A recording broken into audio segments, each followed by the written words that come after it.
Selamat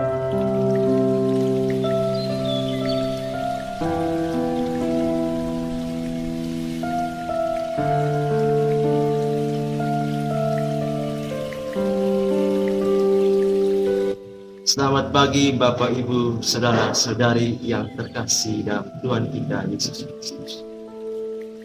Bacaan Injil dari Yohanes 15 ayat 9 sampai 17 menyoroti ajaran Yesus tentang kasih sesama sebagai tanda pengikat. Yesus mengajarkan agar kita tetap dalam kasih-Nya dan saling mengasihi sesama seperti Dia telah mengasihi. Kasih yang diajarkan Yesus adalah kasih universal yang mempersatukan semua orang tanpa memandang status sosial, budaya, aturan, adat istiadat maupun agama. Dalam Kisah Para Rasul, Petrus menyadari bahwa Injil tidak hanya diperuntukkan bagi orang Yahudi, tetapi juga untuk semua orang tanpa membedakan ras atau latar belakang mereka. Ini menunjukkan bahwa warta kasih Allah harus menyentuh hati setiap orang yang percaya kepadanya. Tanpa kasih, seorang tidak akan bisa menerima kehadiran sesama dalam hidupnya. Ia akan cenderung memandang sesamanya sebagai musuh yang harus diperangi. Dalam hidup komunitas misalnya, kasih itu sangat diperlukan agar komunitas menjadi kuat dan harmonis. Lantas, bagaimana cara kita membina kasih? Tuhan Yesus pernah bersabda, "Barang siapa mengasihi Aku, ia taat perintah." Kata taat dalam bahasa Inggris disebut obedience, berakar dari kata bahasa Latin obediere, yang jika dipilah maka akan terdiri dari dua suku kata, yakni ob yang berarti yang dan audiere yang berarti mendengarkan.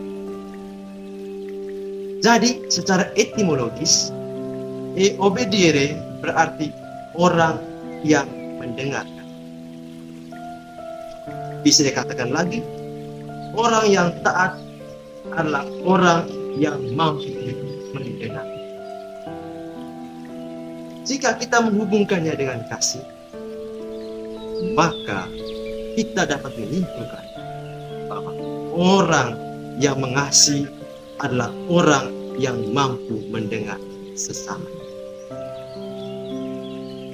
Mendengarkan merupakan tindakan kecil dari kasih. Lantas, kita harus mendengarkan siapa? Pertama-tama, kita sebagai umat Katolik harus mendengarkan suara Tuhan dalam hati kita. Bacaan kedua dari 1 Yohanes bab 4 ayat 7 sampai 10 menekankan pentingnya kasih dalam kehidupan Kristen. Karena kasih berasal dari Allah sendiri. Dalam kasih inilah kita mengenal Allah dan melihat kasih-Nya yang besar melalui pengorbanan Yesus Kristus. Dan melalui kedekatan dengan Tuhan tersebut, kasih kita yang semula bersyarat akan disempurnakannya sehingga kita mampu mengasihi sesama kita, siapapun dia, entah kawan maupun lawan, dengan hati yang tulus. Karena Tuhan telah menyempurnakan hati kita dengan kasih-Nya yang tak berkesudahan. Seorang hanya mampu mengasihi sesamanya dengan tulus apabila ia memiliki kedekatan dengan Tuhan. Bapak, Ibu, Saudara-saudari yang terkasih dalam Tuhan kita Yesus Kristus. Dalam bulan ini kita umat Katolik secara khusus berdevosi kepada Maria Ibu Yesus. Maria adalah contoh utama kasih yang tulus dan tanpa pamrih. Kasih yang diperlihatkan oleh Maria kepada Yesus mencerminkan kasih yang berasal dari Allah sendiri. Peran Maria sebagai ibu Yesus juga dapat dihubungkan dengan inklusivitas ajaran Kristiani. Maria hadir dalam momen-momen penting dalam kehidupan Yesus dan para rasul, menjadi saksi atas kasih dan penyelamatan yang ditawarkan pada semua orang tanpa memandang ras atau latar belakang mereka. Dengan demikian, peran Maria sebagai ibu Yesus dapat menjadi inspirasi bagi umat Katolik dalam mempraktikkan kasih dan inklusivitas dalam kehidupan sehari-hari sebagaimana yang diajarkan dalam ajaran Kristus dan diperlihatkan oleh Maria.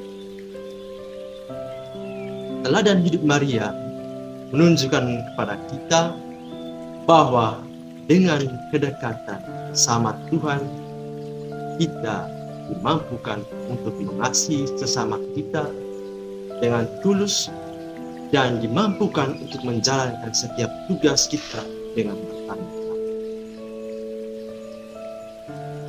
Jadi sebagai insan yang lemah dan berdosa, saya mengajak kita semua pada hari ini berdoa bersama Maria kepada Tuhan yang mempunyai kasih.